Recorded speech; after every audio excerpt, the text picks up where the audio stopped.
What's up everybody, FarmerQ here, and on today we're gonna shuck some beans because we got some beans to cook for the bean collab that's hosted by Best Yet Journey. So before we get to it, we're gonna show y'all a little bit of footage of us actually harvesting these beans, and then we're gonna shuck these beans. So stick with me and we're gonna try to get this thing done nice and smooth, so let's get it. So let's go ahead and get started. Y'all, this bean harvest blew my mind. It was beyond any of my wildest expectations. These are what we got to work with today. These are Christmas pole lima beans, and boy oh boy, I'm excited to get these shucked and get them cooked up. So let's go ahead and de-shell these beans and get after it.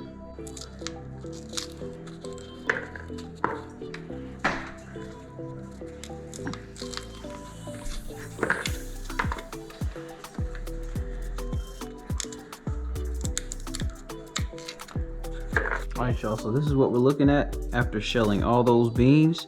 We got so many beans in this bowl, and we're gonna throw these in a gallon Ziploc bag, and then we're gonna get them ready to cook on tomorrow morning. So we'll jump right to that. Alright y'all, so the first thing that we're gonna do is we're gonna dice up 3 Sugar Rush peach peppers and 2 lemon drop peppers to add to the mixture.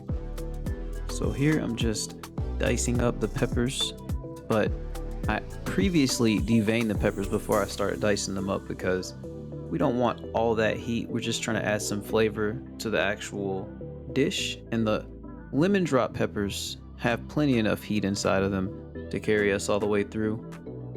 But given that I'm not looking for this dish to have really hardly any kick really at all, it's more of a simple flavor, but when we get to the ingredients you'll see that it has body to it as well, and it's gonna be pretty delicious. I'm excited for it. So we'll keep the dicing going, and when we're done, we're gonna run through the ingredients one by one, and then we'll get to cooking. So a quick rundown of our ingredients today. What we have here makes 6 servings, keep that in mind. We have 2 teaspoons of pink Himalayan salt. We have 2 teaspoons of onion powder. We have 1 1/4 teaspoon of sugar. I use turbinado. We have 3 diced Sugar Rush peach peppers and 2 diced lemon drop Thai peppers. We have 2 tablespoons of olive oil. We have 1 cup of water for the first part of the process, and then 2.5 cups of water for the second part of the process. Last but not least, we have 4 cups of our freshly shelled lima beans. So let's put all this stuff together and see how it blends. So the first thing that you want to do is turn this skillet over here to about 3.5 or 4, which is going to put me at medium heat for my particular stove. We have a glass electric stove here that we'll be cooking on. So now that we've got our pan nice and warm, we're going to go ahead and add our oil to the pan.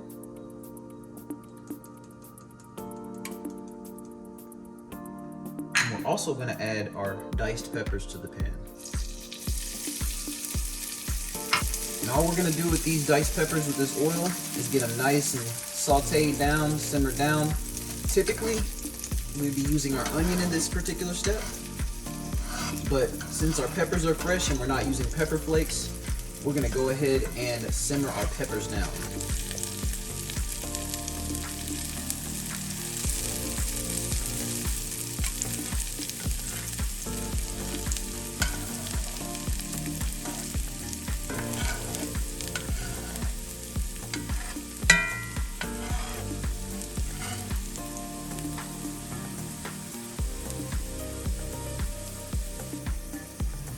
All right, y'all, now that we got our peppers simmered down, we're gonna take our first cup of water here, 1 cup of water, and we're gonna add it slowly.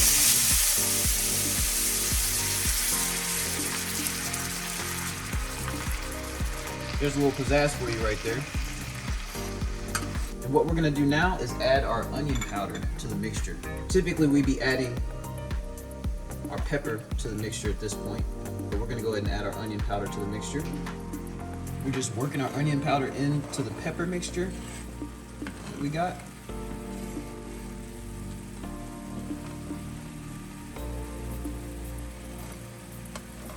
So what we want to do at this stage is let this simmer for about 10 minutes. And really just get nice and cooked in. This is going to be our seasoning base for the lima beans. We still have a little bit more to add though. The smell coming off this is amazing right now.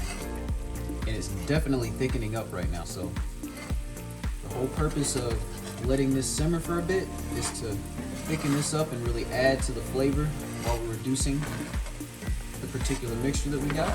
This is really gonna help season our cast iron pan too. I always like to do stuff like this in cast iron pans because it adds to the flavor of the pan. All right, so we've let our mixture simmer for about 10 minutes now. And now what we're gonna do is add our lima beans to the mixture. So this might seem kind of different, but this is a really good way to soften your beans before you actually add the water. And keep in mind that we're cooking fresh beans right now. So these beans are going to cook down a lot quicker and easier than, say, your frozen or dried beans. We're just getting the beans nice and coated. And you want to do this for about a good 10 minutes and let these beans just soften up real nice. It's going to also add a little bit of a simmer flavor to it as well. It's going to add that cast iron grill flavor to your beans. So it's going to make it taste all the better. When I'm simmering something like this, I like to get it as flat as I can so that we can get as even as a cook as we can get while we're cooking whatever we're cooking. In this particular case, we're cooking beans, so they actually flatten pretty easily. And as you can see here, as we cook the beans down, they start to glisten, start to sweat a little bit. That means that they're releasing water and the softening is going as you want it to go. And as they release that water, it's really gonna help with the moisture content of the beans that you cook. Y'all, that's a beautiful color. And the beans are starting to take on this bluish green color. And that's typical when you're cooking a lima bean. As they start to heat up and cook, they're going to change color to some degree, depending on what variety you have. All right, we've let our beans simmer for a good 10 minutes. And now what we're gonna do is go ahead and add our 2.5 cups of water to it. We're gonna add our pink Himalayan salt. We're also gonna add our 1.25 teaspoons of sugar. And at this point, you just wanna kind of get them nice and stirred up a little bit. We're gonna throw the top on this bad boy. We're gonna let it simmer for a good 35-40 minutes. All right, y'all, so while we wait for the lima beans to get ready, we're gonna go ahead and get our cornbread together. So right here we have a 1/2 cup of vegetable oil, we have 1 egg, and we have a full cup of coconut milk. Typically cornbread calls for regular milk, but I like to substitute with coconut milk, and I find that it makes it fluffier and have a little bit lighter of a taste. So the first thing we're gonna do is mix our oil, egg, and milk together inside of here.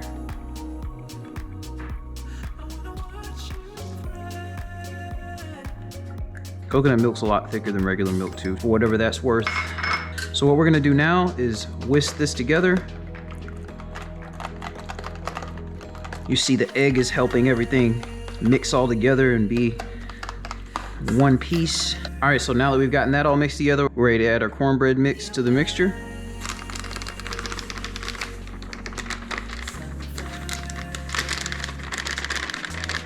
Now we're just gonna whisk this into the mixture.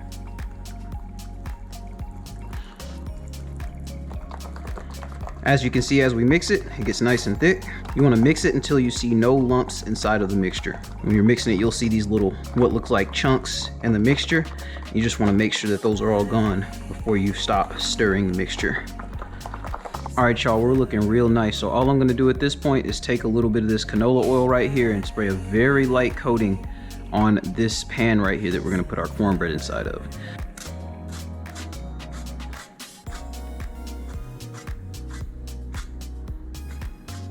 All right, we got our light coating of canola oil. Now all we're gonna do is pour our cornbread into the pan and let it fill the pan up.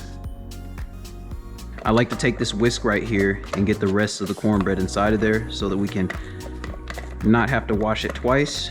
And here's what we look like before we go into the oven with our cornbread mixture. All right, y'all, now that our oven is preheated to 350 degrees, we're gonna go ahead and open it up.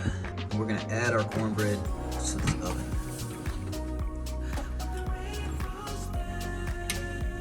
So what I want to do from here is I want to place my timer on about 30 minutes.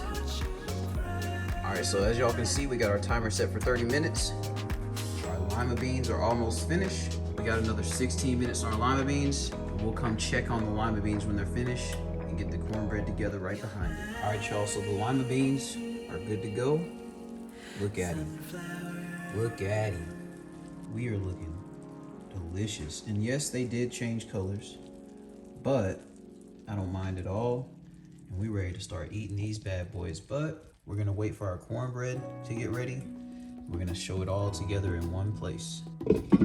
We went ahead and put it on the lowest setting so it could just be simmering while we wait for the cornbread. So we'll be right back. All right, y'all, so we got 25 seconds left on the timer for the cornbread. I think that we're pretty good to go, and you'll see what I mean. Check us out, check us out. She looking good down there. I'm gonna take this beautiful cornbread out of the oven here. I'm gonna place it up here. I dented it a little bit with the oven mitt, but that's okay. So we're gonna do the old poke test and see where we're at with it. Oh yeah, look at that knife. We looking good, we looking good. But the next shot that y'all see will be me eating some lima beans and cornbread. So let's get it. So y'all, let's go ahead and test it out.